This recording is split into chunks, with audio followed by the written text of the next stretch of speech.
This film is funded by the Somali community in Kenya and Finland.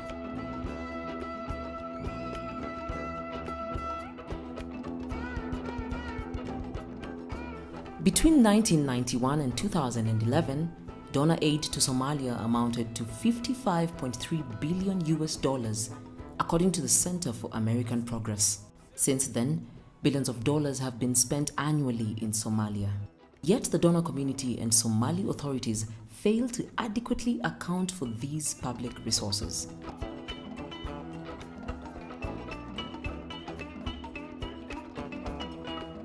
Each year, Somalia is reported to be the most corrupt country in the world by Transparency International. In 2017, Somalia became even more corrupt than before. Is the level of corruption in Somalia quantifiable? Where and how were these huge amounts of Western taxpayer funds disbursed or utilized? After the collapse of the central government in 1991, corruption became a system of governance in Somalia. For nearly 3 decades, the system of corruption has relied on collusion between Western embassies, implementing organizations, and Somali collaborators. Those collaborators are often the leaders of the Somali federal and regional administrations and their associates. Somali collaborators have become pawns in the pursuit of vested Western interests.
The so-called electoral process in 2016-2017 was the most corrupt in the world and in Somali history, according to the New York Times.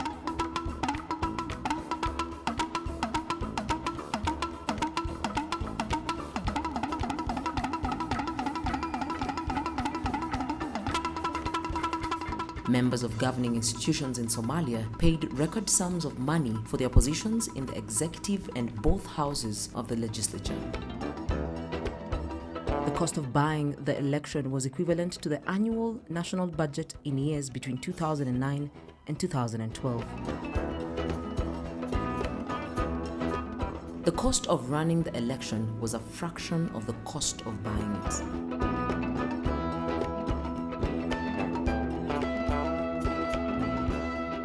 Inflation of campaign financing in this election meant many executive positions and parliamentary seats cost millions of dollars each.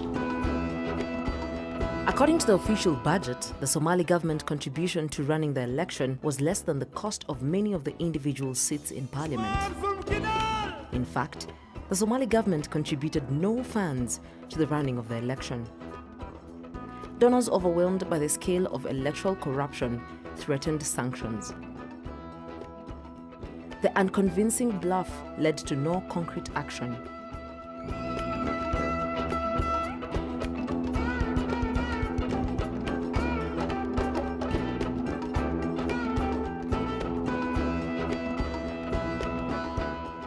The resulting system of corruption is largely maintained by clan competition for resources, represented by the 4.5 formula for power sharing.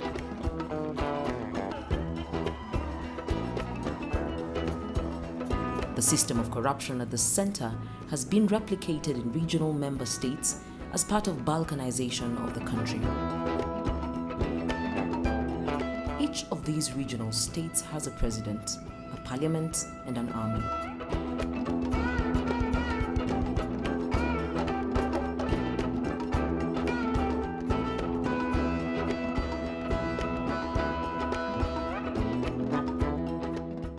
Each of these regional administrations has their own system of finance and independent relations with the donor community.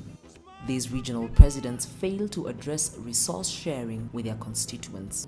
The regional presidents do not share equal responsibilities, values, or goals when it comes to monopolizing the use of force within their clan-based society. Weak and corrupt regional states have become drivers of instability.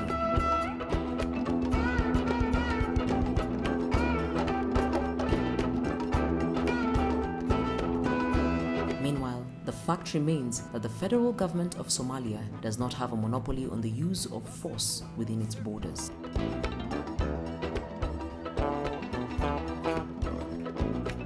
Corruption is how donors and Somali leaders interact to pursue their respective agendas in Somalia.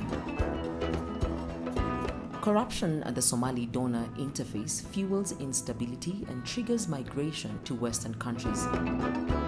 Despite the trappings of formal government, the clan composition of the executive and legislature lends itself to division and exploitation by donor agencies.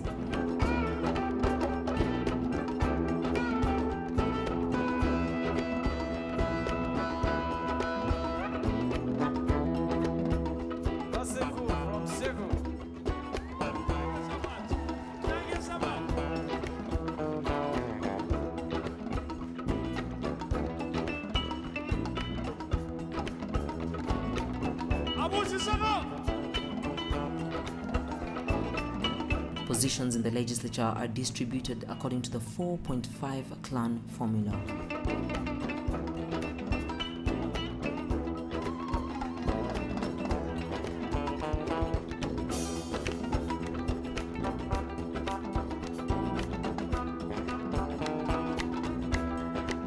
Formal institutions like the legislature are paralyzed by clan power dynamics.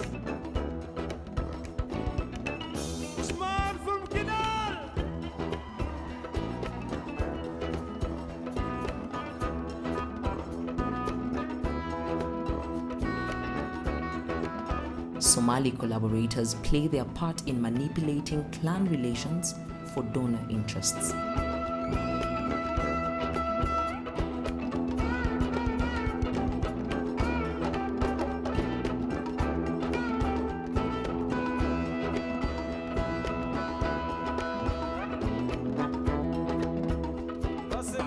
Corruption in Somalia rests on three pillars: Western embassies, implementing organizations, and Somali collaborators.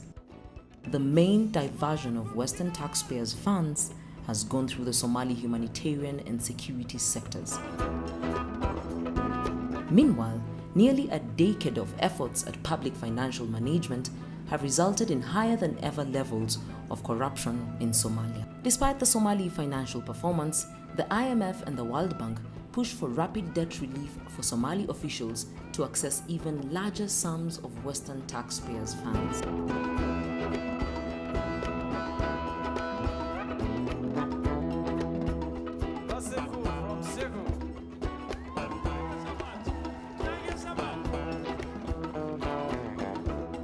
In addition, the performance of bilateral and multilateral agencies and other implementing organizations has consistently declined.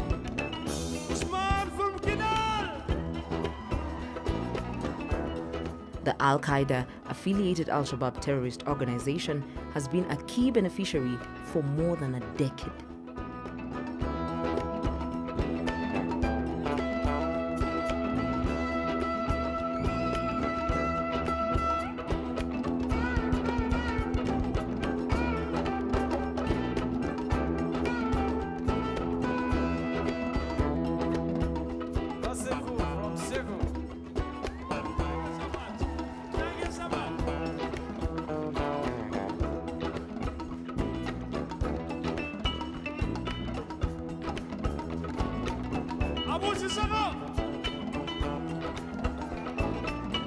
Despite international claims of returning to Somalia, Western representatives remain stranded at the Adan Abdullah International Airport at Halane, Mogadishu.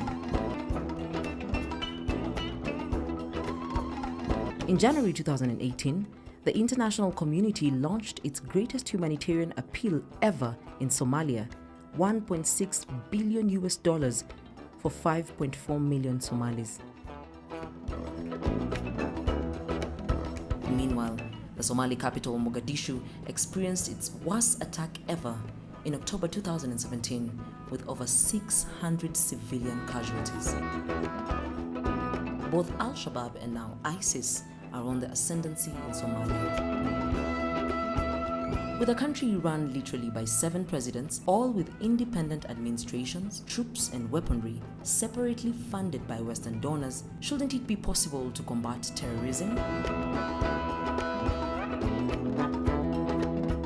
The US has cut its assistance to the Somali security sector due to corruption.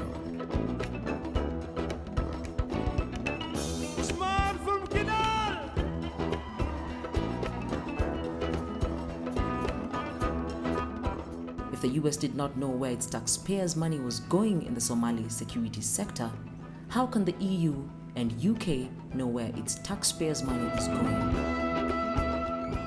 This has not stopped the UK or EU outsourcing security sector activities to private entities with no impact. The enablers of corruption in Somalia form a triad in which Western embassies, implementing organizations and Somali collaborators collude at the cost of the Somali population.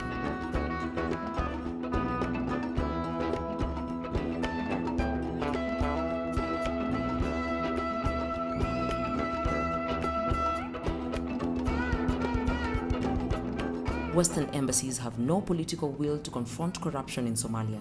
Instead, they have become one of the engines of corruption.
Western embassies have increasingly exploited the diversion of resources by implementing organizations to support political agendas.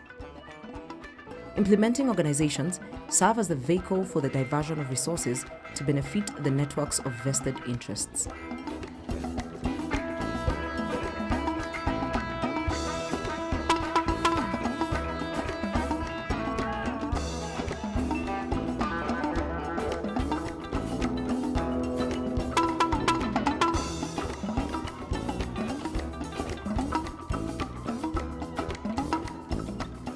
Bilateral enablers of Somali corruption are foreign national aid agencies.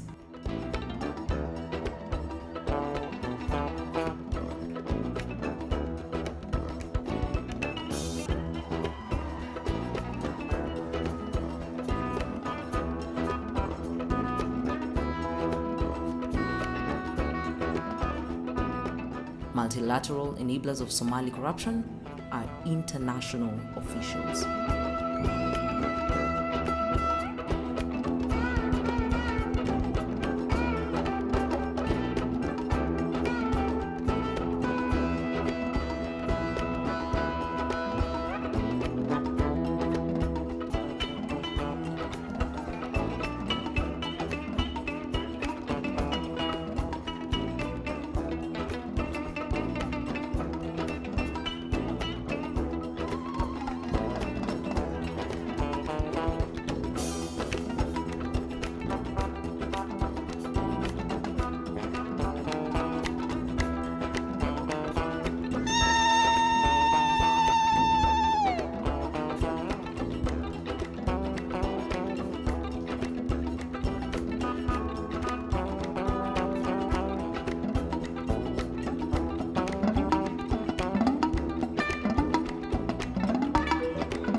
Other implementers are private and non-governmental entities.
One of the practices of Western embassies is to compromise and capture Somali collaborators.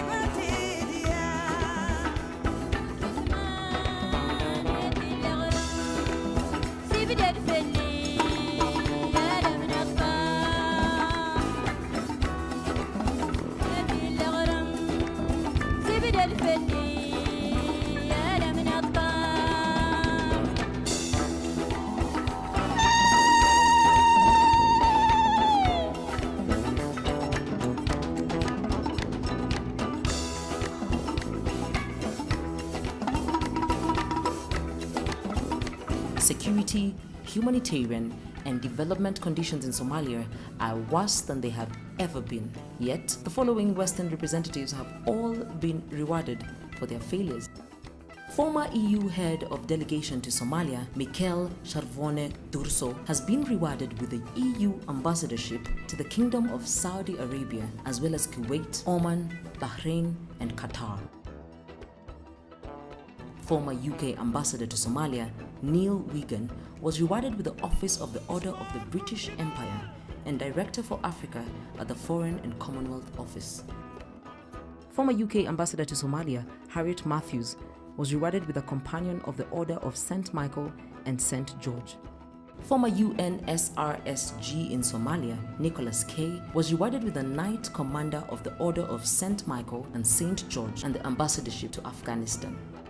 How will the current UNSRSG in Somalia, Mr. Michael Keating, be rewarded for serving UK interests at the cost of his UN duties? Meanwhile, failed Somali leaders are exiled. Former President Hassan Sheikh Mohamud is exiled between Tanzania and Turkey. Former Prime Minister Said Farah Shirdon is exiled in the UAE.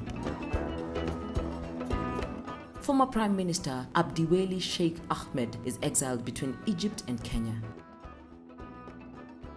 Former Prime Minister Omar Abdirashid Ali Sharmake is exiled between UAE and Kenya.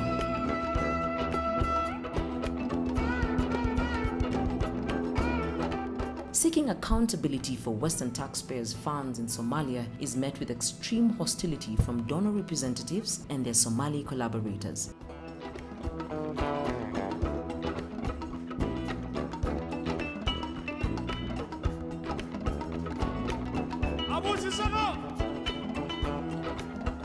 At the 2017 London Conference on Somalia, participants agreed on a principle of mutual accountability.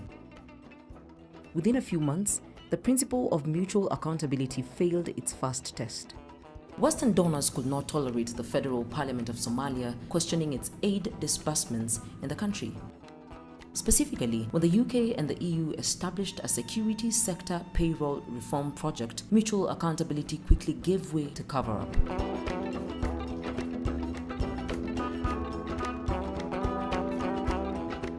Again, the triad structure enabled collusion.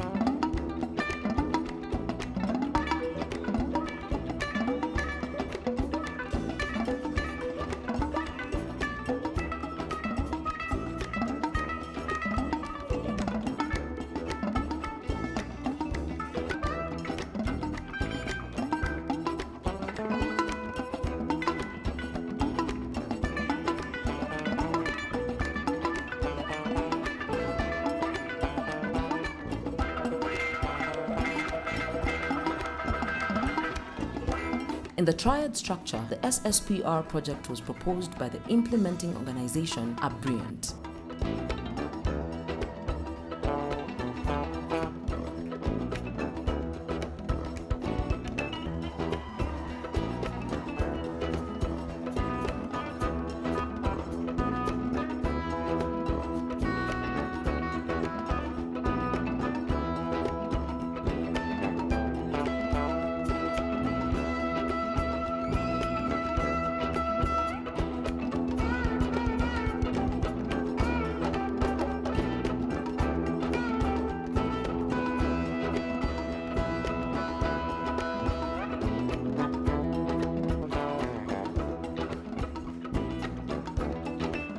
Abriant then developed a formal project proposal.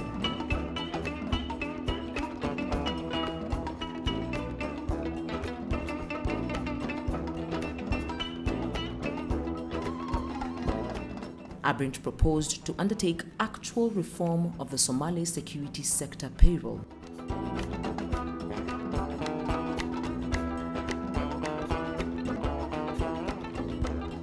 Abrint requested approximately $1 million.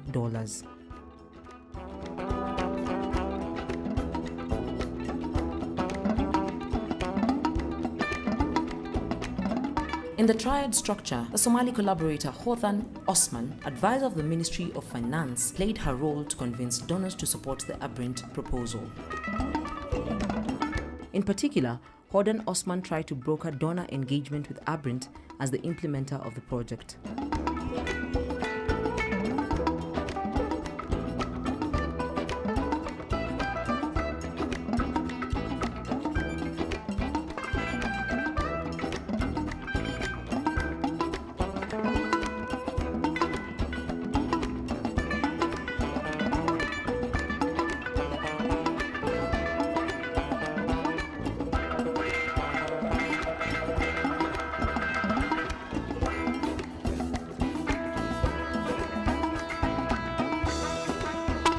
In the triad structure, Hothan Osman with Abrint submitted terms of reference to UK DFID and the EU.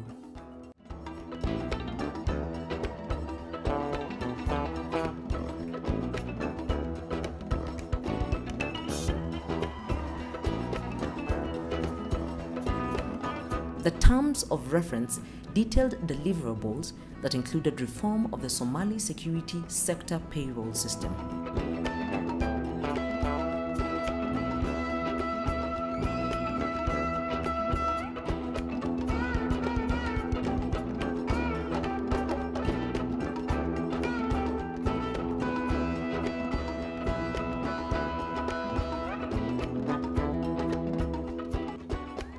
In 2016, both UK DFID and the EU contracted Abrint to implement the SSPR project.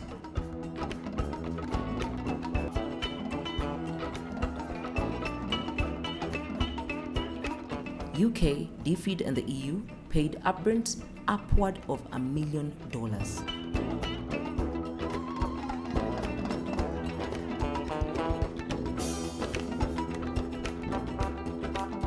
Abrint delivered abstract presentations about reform but did not undertake concrete measures as outlined in the terms of reference. The gap between deliverables and payments raised the question of potential irregularities.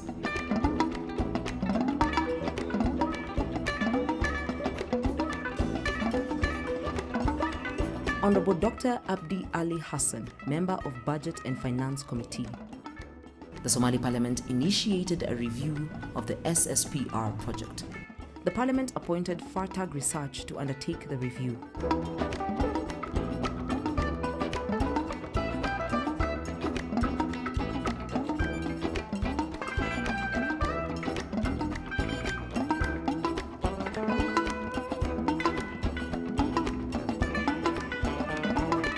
Fartag Consulting initiated the SSPR review in mid-2017 by addressing relevant individuals. Mr. Richard Nash, Governance Advisor, DFID Somalia.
As the SSPR review proceeded, it continued to receive broad support in the Somali parliament.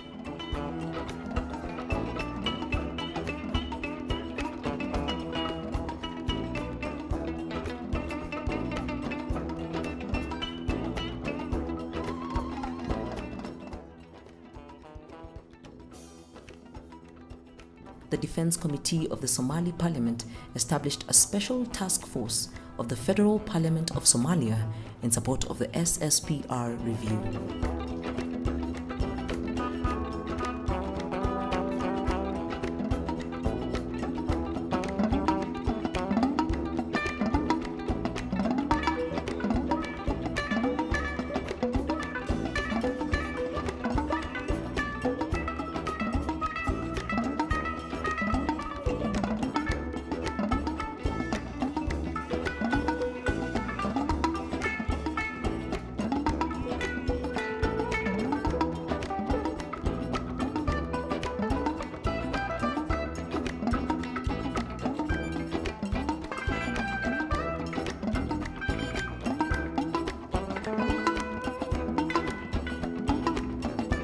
Honorable Abdullahi Mohammed Noor. Those who could be affected by the findings of the SSPR review attempted to obstruct its purpose.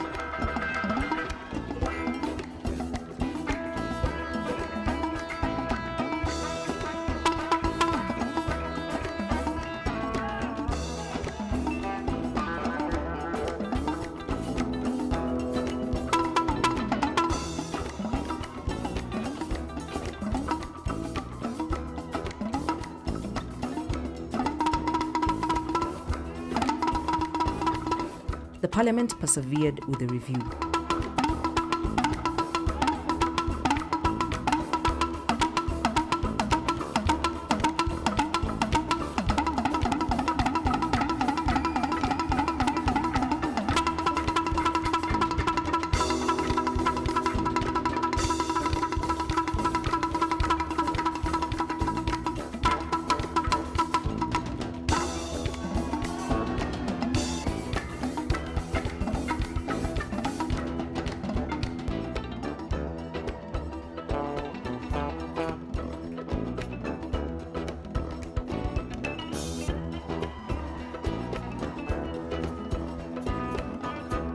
Honorable Abdullahi Mohammed Noor, Member of Parliament, Federal Parliament of Somalia.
Mr. Phil Evans, head of DFID Somalia.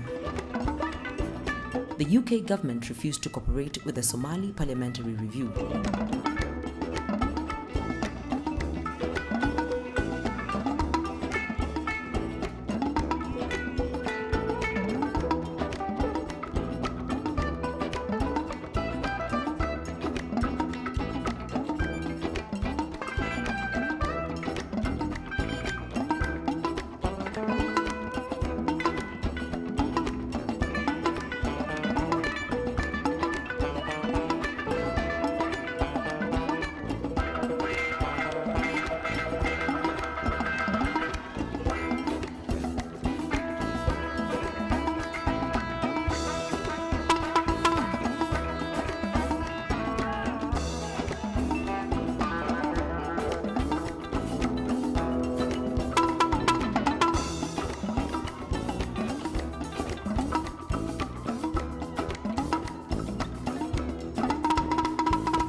Meanwhile, in parallel with the parliamentary review of the SSPR project, the Ministry of Defense began to replace implicated officials.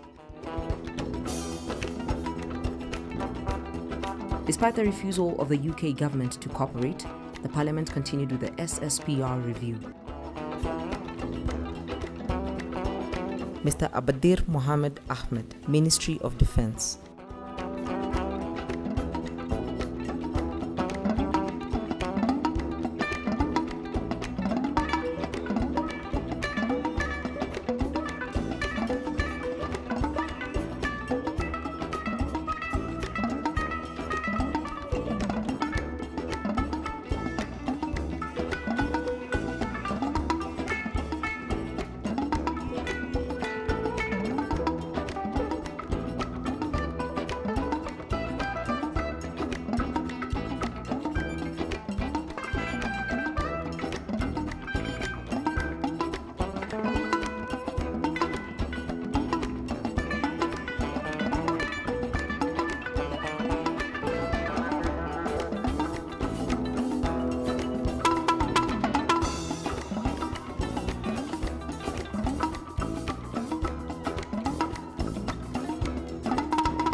Mr. Ivar Strand, Managing Partner, Abrint. Mr. Ian Hawley, Managing Partner, Abrint.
Ms. Hodan Osman, Senior Advisor to the Ministry of Finance.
of the letters sent during the parliamentary review process received any response.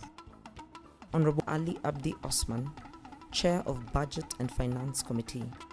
Instead of accepting accountability, donors and their Somali collaborators tried to undermine the independence of parliament. Donors, through Somali collaborators, tried to divide the Budget, Finance, Planning and Financial Overview Committee and target MP, the Honorable Dr. Abdi Ali Hassan. The Speaker of the Parliament, Mohammed Osman Jawari, ordered the suspension of the review and the removal of MP, the Honorable Dr. Abdi Ali Hassan.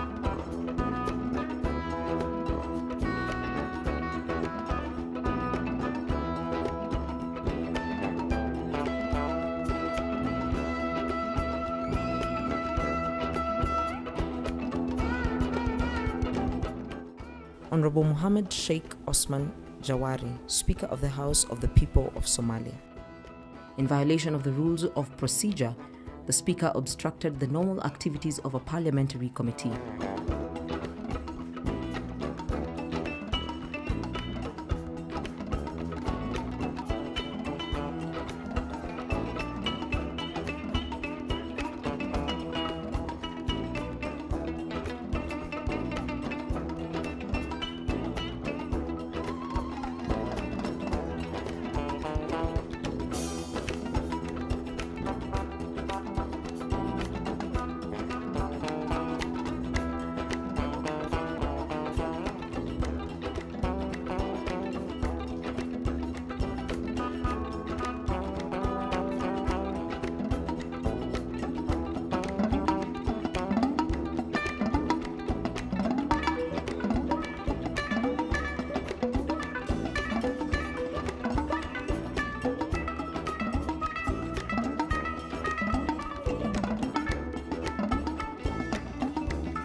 So, how much do we know about Somali parliamentarians whose families live off Western social assistance and are under blackmail?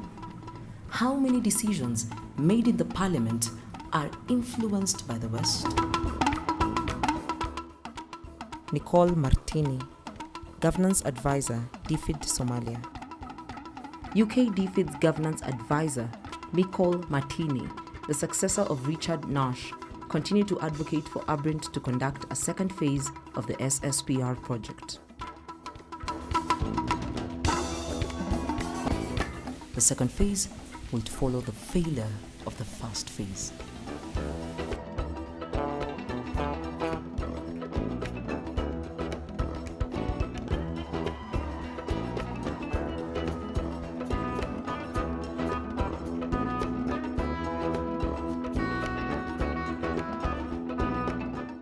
Again, the proposed budget for a second phase was over $1 million.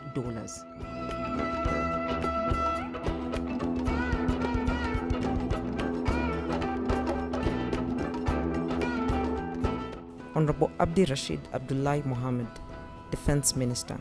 While the UK and EU attempted to contract Abrint for a second phase of the security sector payroll reform project, the Somali government identified the more urgent priority of verification of individuals in the security sector.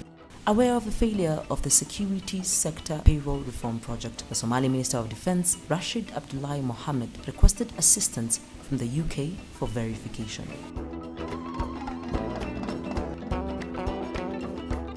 The UK never responded. Ambassador David Conker, Ambassador Veronique Lorenzo. Instead, the UK and the EU circumvented the Minister of Defense.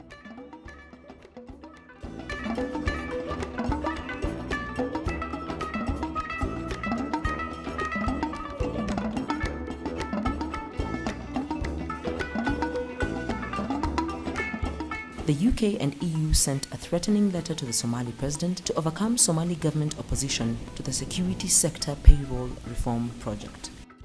In the days following, the UK and EU undermining of the Somali Minister of Defense, Al-Shabaab advanced on Afgoy and strengthened its presence in Mogadishu. On the 14th of October 2017, Al-Shabaab undertook its most costly attack in the capital city in terms of human lives. For his service in Somalia, UK DFID's Richard Nash received a white feather for cowardice.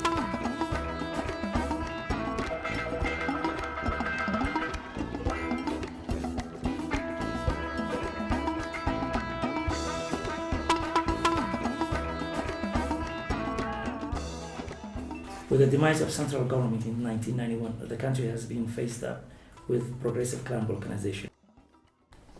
Clan formula was institutionalized in both federal and state level, each with equal powers. Somali people find themselves immersed in a sea of unintended consequences, with particularism and unimaginable corruption. As particularism and corruption emerged, triad structure was imposed and formed by the Western donors, which eventually opened doors for the diversion of a humanitarian, security, and development aid budget. Throughout the years, Western donors have tried to spend their way out of state failure in Somalia. As of today, corruption is a political instrument of donors, Somali collaborators, and not just a diversion of public resources. Without the political will to tackle the triad structure that facilitates corruption, any and all Western policy in Somalia will continue to fail.